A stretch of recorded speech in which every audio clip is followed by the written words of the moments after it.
Hello friends, welcome to my YouTube channel. Friends, IPO में क्यों नहीं मिलती सबको शेयर? दोस्तों, बहुत ही इंपॉर्टेंट चीज़ है ये कि काफ़ी लोग परेशान रहते हैं कि हम शेयर खरीदते हैं, आईपीओ में लगाते हैं, लेकिन हमको शेयर नहीं अलॉट होता है। क्यों नहीं होता है? सेबी चेयरपर्सन ने खुद ये बात बताई है, उसकी वजह भी बताई है। सेबी की चेयरपर्सन कौन है? आपकी माधवीपुरी विज। अभी मैं आपको डिटेल से समझाने वाला हूँ दोस्तों। Security and exchange board of India, SEBI जिसको कहते हैं, इसकी चेयरपर्सन है माधवीपुरी विज। ठीक है। इन्होंने कहा है कि इनिशियली पब्लिक से ऑफ़र जो आईपीओ आता है, आईपीओ क्या होता है दोस्तों? आईपीओ जब आता है कोई भी, तो उसका जो शेयर होता है वो मार्केट में लिस्ट हो जाता है, यानी कि फिर भी मार्केट में उसका शेयर आ गया उस कंपनी का, तो उसको कोई भी खरीदता है, कोई बेचता, कुछ भी करते फिर, ठीक है। फिर वो एक कंपनी लिस्टेड हो गई है, ठीक है, मार्केट में। उसमें उसको फ़ायदा होता है, उसकी संपत्ति यानी कि कैपिटल उसकी बढ़ती जाती है, जिससे जब जैसे अडानी के शेयर बढ़ रहे हैं तो अडानी की संपत्ति बढ़ रही है, ठीक है। उसी प्रकार से होता है। आईपीओ का मतलब ये होता है कि शुरुआत, ठीक है, इनिशियल पब्लिक ऑफर। इसमें शेयरों को प्रो रेटा आधार पर आवंटन को इसलिए रोक दिया गया क्योंकि यह प्राइस डिस्कवरी सिस्टम को भ्रष्ट बना रहा था। दोस्तों, पहले जितने भी लोग सब्सक्राइब करते थे, यानी कि जो भी आईपीओ खरीदता था, आज से एक डेढ़ साल पहले सबको मिलता था ये, ठीक है। लेकिन अब ऐसा नहीं है। अब इसमें लॉटरी सिस्टम लगा दिया है कि आप अगर ये 10 लगाते हैं एक दिन में, 10 अकाउंट से, तो आपका हो सकता है एक आए या फिर ना भी आए, ठीक है। इसमें कुछ भी सिस्टमेटिक नहीं है, रैंडम सेलेक्ट किए जाते हैं। तो बुच ने शुक्रवार को CII global economic policy forum जो होती है उसमें संबोधित करते हुए ये बातें कही थी। और इन्होंने क्या कहा है वो आपको डिटेल से बताने वाला हूँ। उससे पहले इस चैनल पर जो भी आई हैं, चैनल को सब्सक्राइब कर लेना और बेल आइकन जरूर दबा देना दोस्तों, जिससे कि जब भी वीडियो मैं अपलोड करूँ तो उसका नोटिफिकेशन आपके पास तुरंत ही पहुँच जा करेगा। अब चलिए मैं नेक्स्ट डिटेल से बताने वाला हूँ। दोस्तों, सिक्योरिटी एंड एक्सचेंज बोर्ड की जो चेयरपर्सन है उन्होंने ये चीज़ बताई है डिटेल में, वो आपको बताने वाला हूँ कि प्रो रेटा आधार पर आवंटन को इसलिए रोक दिया गया है क्योंकि यह प्राइस डिस्कवरी सिस्टम को भ्रष्ट बना रहा था, जैसा आपको मैंने बताया, ठीक है। और बुच ने शुक्रवार को CI ग्लोबल की इकोनॉमिक पॉलिसी फोरम की जो मीटिंग होती है उसमें ये बात बोली है।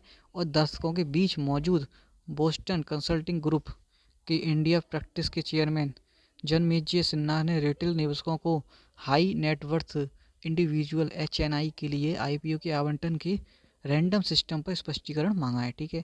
साथ ही उन्होंने यह भी पूछा है कि आवंटन के प्रो रेटा सिस्टम को क्यों बंद किया गया है, ठीक है। और पहले होता था क्या कि सबको मिल जाता था, लेकिन अब ऐसा नहीं है, बहुत ही कम लोगों को मिलता है, ठीक है। तो ये सवाल किया गया, ठीक है। सवाल पूछने से पहले उन्होंने एक डिस्क्लेमर जोड़ा था और यह सवाल उन्हें उनके इन्वेस्टमेंट बैंकर दोस्त ने भेजा है, ठीक है।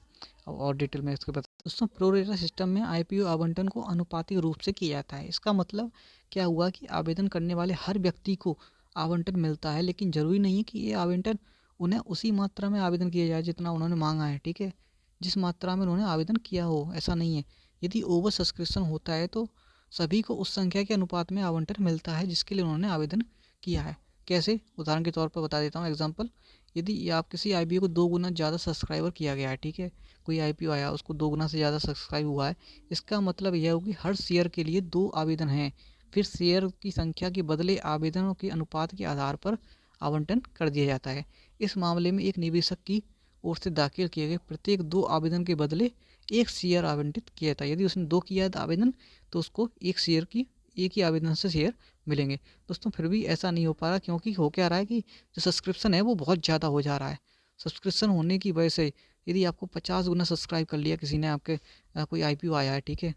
अब आईपीओ आया, मान लो टाटा स्टील या फिर कोई भी आईपीओ आता है, तो उसको 50 गुना सब्सक्राइब कर लिया, तो वो दोस्तों 50 गुना, यानी कि अब एक लॉट के लिए 50 लोग खड़े हैं, तो एक को मिलेगा वो दोस्तों। इसलिए बहुत ज़्यादा ये ओवर सब्सक्राइबर की वजह से सबको नहीं मिल पाता है, मेन कारण ये है। और पहले ये चीज़ें नहीं होती थी, इसलिए ये सवाल उठाए गए। और माधवीपुरी बुच ने इन्होंने बताया कि अब अनुपात के आधार पर आवंटित किए जाते हैं सारे आईपीओ।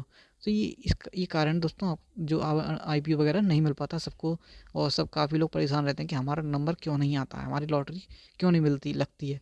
क्योंकि पता है, यदि आप आईपीओ में आपने पैसा लगाया, मान लो 15,000 लगाया आईपीओ में आपने, तो वो, और कोई आईपीओ खरीदा और वो 100% सब्सक्रिप्शन, यानी कि सॉरी जीएमपी चला गया उसका, 100% जीएमपी चला गया, तो मान लो तो फिर 15,000 का कितना में बन जाएगा आपको? 30,000। 30,000 पर आपका शेयर लिस्ट हो जाएगा। 30,000 पर लिस्ट होने के बाद ही मार्केट में हो सकता है वो ऊपर भाग जाए या फिर नीचे भाग जाए, कुछ भी हो सकता है, ठीक है। तो ये होता है, किस्मत की बात है कि वो फिर शेयर कहाँ भागता है, लेकिन अधिकतर चांस रहते हैं कि वो शेयर ऊपर ही भागेगा। दोस्तों मैं बताऊँ आप, अभी इरेडा को IPO आया था, और इरेडा वाला एग्जांपल ले रहा हूँ मैं, ठीक है। और ये 28-30 रुपये के आसपास था, ठीक है, इसका प्राइस। जो जब ये लिस्ट हुआ था तभी 60 के आसपास हुआ था लिस्ट, ठीक है, 55-60 के बीच में लिस्ट हुआ था। एग्जैक्टली नहीं पता मेरे को, लेकिन आज इसकी कीमत पता है 120 से ऊपर पहुंच गई है, ठीक है, 120 प्लस चल रही है। तो हम किसी शेयर की कुछ नहीं कह सकते हैं यदि IPO में, इसलिए IPO के चक्कर में सबसे ज़्यादा लोग बाग रहते हैं इस मार्केट में, क्योंकि IPO एक ऐसा शेयर होता है जिस उस पोजीशन में, उस कंडीशन में कि वो आपके पैसे को 2 गुना भी कर दे, और इसका हो तो 4 गुना भी कर जाए, कितना भी कर जाए, हो सकता है घटेगा नहीं, लेकिन आपको यदि आप IPO में पैसा लगाते हैं तो ये निश्चित है कि घटेगा नहीं, आपको कुछ ना कुछ मिलता है। गेन आपका कम से कम 10%, 20% तो निश्चित रूप से मिलता है, और ज़्यादा तो आपको कह नहीं सकते, ठीक है, कितना भी, वो आपकी किस्मत की बात है। तो ये बहुत ही इंपॉर्टेंट चीज़ थी जो आपको मैंने डिटेल से समझा दिया हूँ।